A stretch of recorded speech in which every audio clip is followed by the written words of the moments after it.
All right, episode 4, season 4, Love is Blind. Guys, this show literally, or this episode really just showed us exactly on display what it means to have the ick for somebody. I've literally never seen it on display so well as I did in this episode. And this episode, I mean, along with that, because oh man, we will get into that crazy awkwardness. You know, I feel like this episode really showcased that this season's gonna have a good group of men. I think that I'm going to enjoy actually watching me vulnerable, watching, them just really support their women. I hope to God this doesn't change. I hope to God not all of a sudden it's going to be really bad once we get to episode 7 and all of a sudden like you're going to start to see the real thing. I hope not, because I really genuinely enjoyed this episode. So let's get into this recap, guys. The episode starts off with, so episode 3 ended with Zack and Irina, the doors opening. And boy, oh boy, did episode 4 really show off the awkwardness, guys. It was so awkward to watch them meet for the first time. Like, it was incredibly awkward. I was like actually cringing at how awkward it was. I literally was like, I didn't know what to do with myself, with my own body, because I felt so uncomfortable watching them on TV. Like, they didn't kiss. You could tell right away that Irina was like, yeah, this isn't gonna work for me. They kind of like awkwardly hugged, and then she was like, do you want to sit? And then they sat down, and then Zack was just very awkward. Like, and I think he's just a socially awkward person. Like, at the end of the day, I think he's just socially awkward. And my, oh my, did it show. It was just, like I said, incredibly, incredibly awkward. And what made it worse was the fact that Irina called him, or basically told him to his face, that he looked like a cartoon character. Now, I don't know what that means. If you meet someone for the first time and you're like, hey, you look like a cartoon character, especially if you're saying this to the person, you're saying this to the person that is now your fiance and someone who you're supposed to spend the rest of your life with. You're telling them that they look like a cartoon character. I genuinely, like, I didn't know what that meant, and I don't think he understood what that meant. But she had the ick. The ick. So bad. Like, as soon as she saw him, she had the ick. And man, did it progress throughout this episode, and we will talk about it. But I felt bad for the guy, because the fact that he could not gather that in that moment, the guy's a little bit blind. But they didn't even kiss. He literally, it was so awkward. He leaned into her and whispered into her ear, do you want a kiss? And she said, no, I just don't feel really comfortable right now. And I'm like, yeah, because you have the ick on this person. Like, you were not interested in getting to any sort of base with this man. It was awkward. I hated it. But anyway, guys, we move on. Time for Mexico. Yes. We're finally in Mexico again. Last year, I mean, season 3, I don't know where they were. I don't know if it didn't seem like they were in Mexico. I could be wrong, but this looks like what we were used to seeing, season 1 Mexico. Like, it was legit. Like, they were at a big resort. It was super duper nice.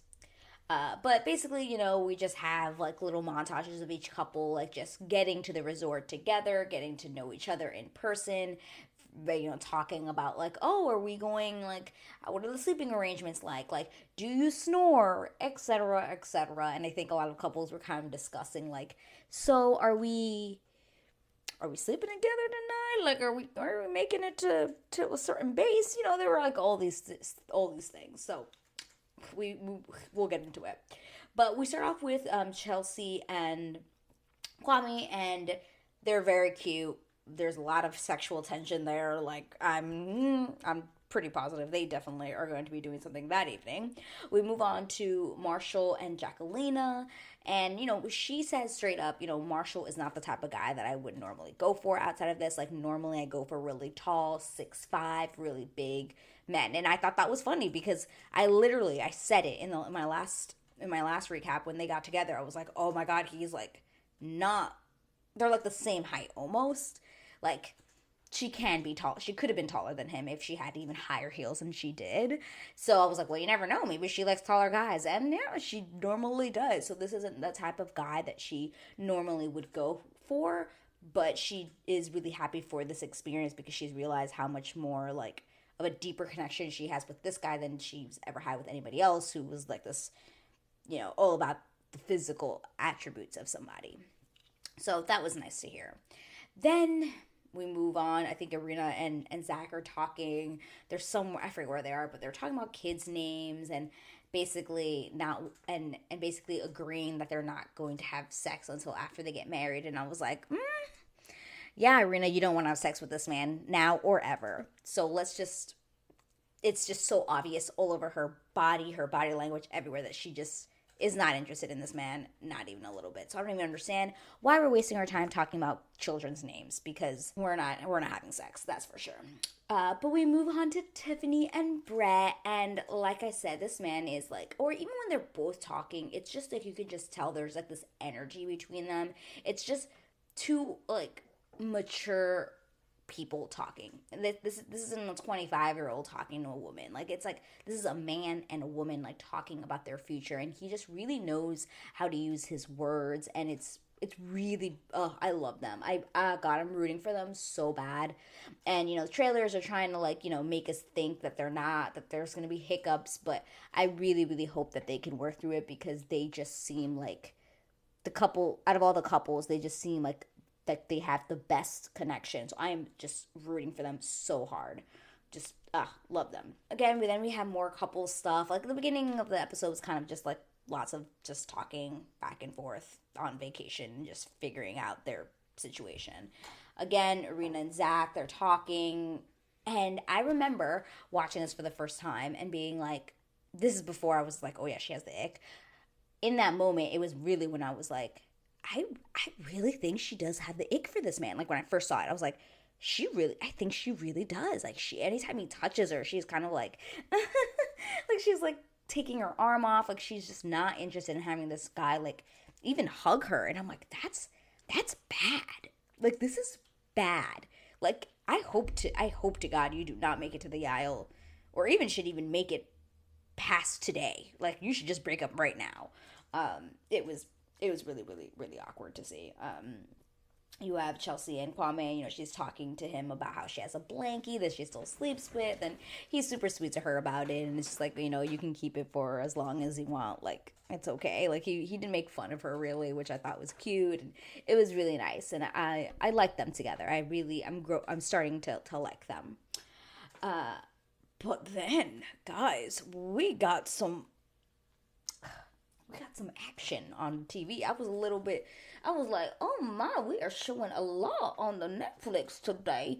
But you have Tiffany and Brett on the bed, like, pretty much, like, making out and, like, kissing. And, like, guys, the camera was, like, on her booty. Like, full on. I was like, oh my God. Like, she obviously she had, like, a bathing suit on or something, but she was, like, on him. And I was like, whoa. But the the camera was like on her butt. Like I was like, guys, it was a lot. I was very like, okay. And I mean, hey, body representation, I liked it because she's like, a curvier woman. She had cellulite. It was really nice to see on TV instead of it just being like this like perfect skinny girl. Like it was nice, but at the same time, I was like, whoa, Netflix, it really showed the booty there. Really went in on the booty. But we move on to the next morning, and obviously this is when you as a viewer, I know I was like, all right, so who hooked up? Who, went to second base or home run, like where are we? What do we do? Chelsea and Kwame definitely went the way. Irina and Zack said that they talked. Not surprised, obviously. Tiffany and Brett, they didn't really talk about it, so I didn't know at this point, but I know later on, when the couples meet, Tiffany does say that they didn't because she's on her cycle and she just didn't want it to her first time with him to be that way, so they did not. And then Micah and Paul said that they did not have sex. So I'm like, okay, so one couple did? I was like, okay, well, I wasn't surprised though at Chelsea and Kwame because you could tell they were ready. But we just, again, more montages of the couples talking. Don't really feel like recapping it unless it was important. Which is actually the next moment that I really want to highlight that was a big moment of this episode was Jacquelina and and Marshall, Jacqueline and Marshall really had a very serious moment on camera. It was really nice to see.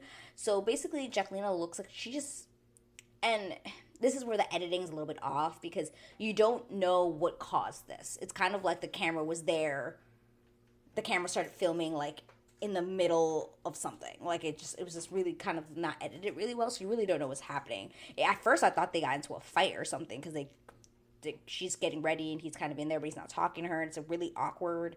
And then you find out then she just starts like literally crying, and she's just talking about how she's scared that she's going to be pushing him away, and she is crying. She's like really into her emotions, and Marshall's just like trying to be there for her, and I'm like, what is going on? And then we find out that it's like she's extremely stressed and scared about going back home because she has a lot of pressure back home with her family. It looks like she just has like, she clearly has like a very crazy family life back home. Like she takes care of a lot of people in her family.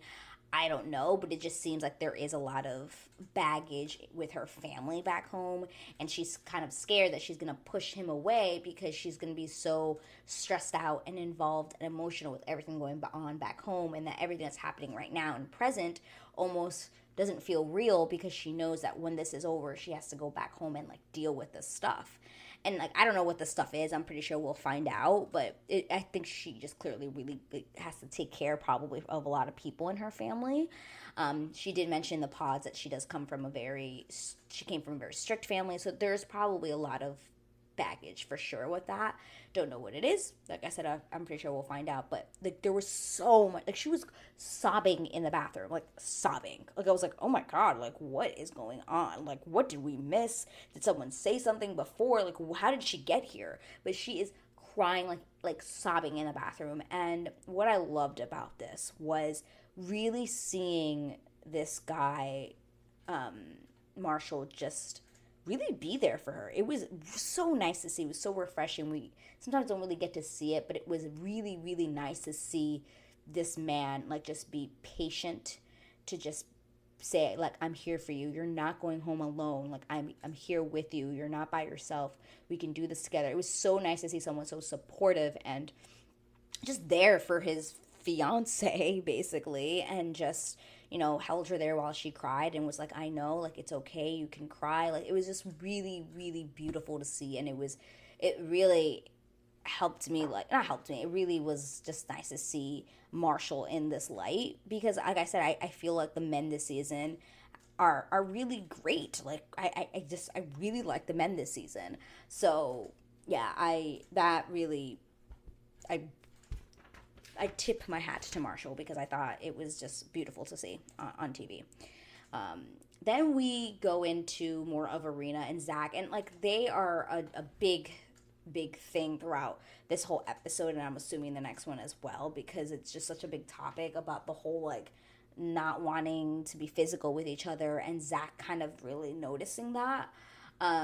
But Zack is just really confused. He's like, I don't understand. When we were in the pods, like, you were very affectionate, and, like, I don't understand, like, what it is now. And I'm like, dude, she has the ick. Do you not realize that she has the ick? And I think it's just, like, I think most guys don't really know what that is. I asked my boyfriend, and he's like, I don't know what that is. I was like, oh, guys. But it's the ick. It's basically when that feeling that you just, like, don't really want someone to, like, touch you, and you're just like, ooh, like, I'm not attracted to you in that way. Like, please, like you're kind of just, like, icked by them. Or you're like, ooh, like, something's wrong when you're around them. And, like, that's what it is. And Zack just he hasn't put two and two together at this point. Because, I mean, like, I would be pretty upset if I was Zack and, like, we've been together for a couple of days and this girl won't even kiss me. Like, I'd be like, okay, this is weird. This is very, very weird, you know? Then we just do a whole bunch of montages of, like, everyone has, like, their own iPhone, and they're doing, like, montages and videos of themselves in, like, the hotel, because obviously I'm going to assume, like, Netflix was like, we're taking this day here, you can do whatever you want, here's a camera and record your day. So they just have a lot of that. Again, just Marshall just being a great guy this season so far. I love him. Lots of good conversations just happening in general. But then we move on to the big portion of the episode, which is the couples all meeting for the first time, getting to see who got engaged, getting to see, like, what the person looks like. So, oh man, those things get crazy. Okay, so at first we have Micah and Kwame finally meet. And guys, I forgot to mention before this, Chelsea and Kwame were having a conversation, and he told her, like, hey, is it okay if I talk to Micah? You know, if she gets here, you know, we did have that connection and the whole proposal thing. And she's like, oh, of course. Like, so she's like, yeah, I don't care. Like, I understand. Like, you need to talk to her. Like, that's okay. But things get a little bit out of hand with this conversation. But at first, they talk and they meet for the first time, and it seems innocent. None of that crap from season 3 with Bartise, like, really trying to talk to Raven and being like, oh, but you're the type of girl that I would go for in the outside world. None of that crap from Bartise. So I was like, okay, innocent. I like this. Let's end the conversation. It wasn't. And it never gets as bad as Bartise, in my opinion. But there are some lines that are a little bit crossed, and it was not the best. It didn't make Kwame look the best. But then we have Irina and Micah reunite because they're two, they're basically like a little clique, them two. And they get together and they're so excited. They're chatting and talking about their person and how it's been. And Irina literally says the words, Zack gives me the ick. I said, did I not call it? Did I not say that? Yep. That's what it is. Yep. She literally said, I don't know. He gives me like the ick. Like even when he puts his arm around me, I'm just like, So called it. We've been calling it since the moment you saw him. This is where it gets kind of weird for me, and weird with between Kwame and his whole situation with how in the pods, like he was really, really wanting to be with Micah, but then Micah said bye. So he had to be like, all right, I have a really, really strong connection with Chelsea, so let me pursue that now. So she's kind of like a number 2, kind of, but not really. It's because he was vibing with both of them at the same time, but he was feeling more of a connection with Micah. But where this gets kind of a weird line is crossed, and it's not the best look for him, and I hope it changes, is the fact that he goes back and talks to Brett, and he's like, oh, when I was talking to Micah, like I still felt like something, and I was, when I hugged her, like I just didn't want to let it go, and he was just saying some things that were just not very appropriate for someone who is engaged to someone else. Again, it wasn't at this point, wasn't to the point of like Bartise level, but it's just not good that you are talking like that about a woman that you're no longer with, like that you should have, like that should be cut off.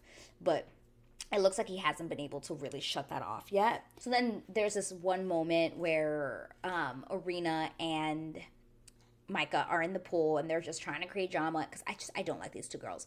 But anyway, they're like, oh, get us some shots so she can do shots with Kwame and Brett and like just to distract him and things like that. So they start doing shots together, and then when they go to toast, she's just like, to a failed proposal, and Kwame is not happy about that. He's like, he gets so mad. He puts the shot down and just walks away. And then, like, she just feels weird, whatever. And then he's like, oh, can I talk to you eventually? And then they go and sit down on the side.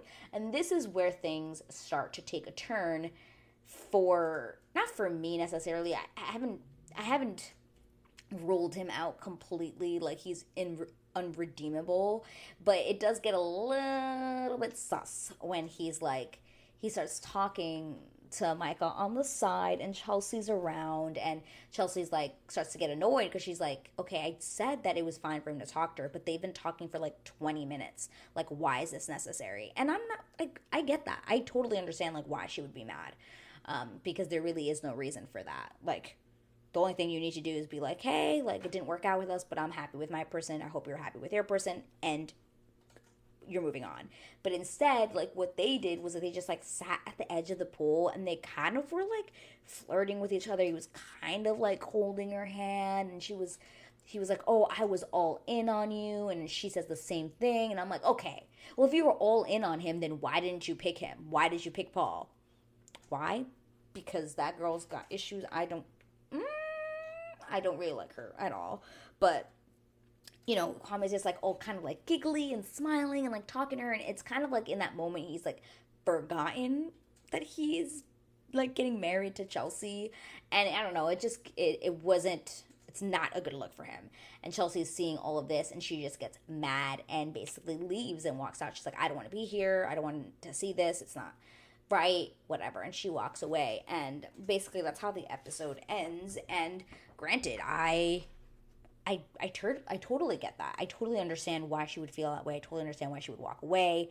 It was just not right on Kwame's side, and that makes me sad because I actually really like him. Like I liked him, especially in the first couple episodes. I think he really gave a fun vibe. He seems like a good guy, good person, and right now it's just not looking real pretty. Now they're not highlighting him in a good light, and I'm just hoping to God that he can be redeemed at some point and that it doesn't turn into like a whole Barty situation, because we don't need that. We don't need another Bartiste like part to take point to. Like I don't need that in my life, or in our lives, right? We don't need that.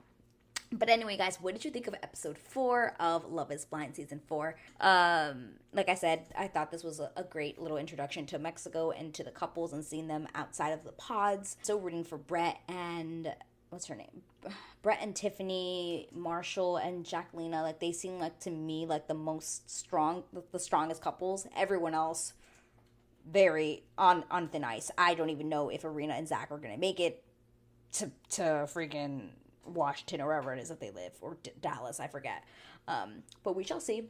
But anyways, guys, comment down below. Let me know what you thought of this episode. Did you think that it was right the way that Kwame was kind of approached the whole situation? Let me know, and let's talk about it in the comments. And if you are new here and you like this video, please consider subscribing. Guys, give me a thumbs up. It really helps me out, helps out this channel, helps it to grow. And I will see you guys in the next video. Bye.